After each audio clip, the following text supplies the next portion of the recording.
சூளகிரி பகுதியில் குறைந்த மின்னழுத்தம் காரணமாக காய்கனி சாகுபடி பாதிக்கப்பட்டுள்ளதாகவும் மின் மோட்டார்கள் பழுதடைவதாகவும் கூறி அதிமுகவினர் போராட்டம் நடத்தி வருகின்றனர். மேலும் கூடுதல் விவரம் நாகராஜ் வழங்க கேட்கலாம். நாகராஜ், அதிமுகவின் இந்த போராட்டம் குறித்தான கூடுதல் விவரங்களை பதிவு செய்யலாம். வணக்கம் ராம்குமார். கிருஷ்ணகிரி மாவட்டம் சூளகிரி பகுதியில் சீரான மின்சாரம் கொடுக்காமலும் குறைந்த மின்னழுத்தம் காரணமாக சுமார் 45,000 ஏக்கர் நிலத்தில் பயிரிடப்பட்ட தக்காளி, முட்டைக்கோஸ் உள்ளிட்ட விளைபொருட்கள் கருகி வருவதாக கூறி மும்முனை மின்சாரம் வழங்கிட தமிழக அரசை கண்டித்து சூளகிரி ரவுண்டனாவில் அதிமுகவின் துணை பொதுச் செயலாளர் KP முனுசாமி தலைமையில் ஆர்ப்பாட்டம் நடைபெற்று வருகிறது. அதிமுக MLAக்கள் அசோக்குமார், தமிழ்ச்செல்வன் உள்ளிட்டோர் முன்னிலை வகித்து 2000க்கும் அதிகமான அதிமுக தொண்டர்கள் பங்கேற்றுள்ளனர்.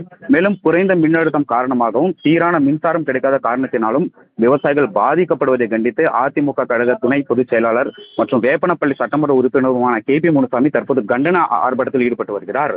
அங்குமார். நாகராஜ், தகவலுக்கு நன்றி.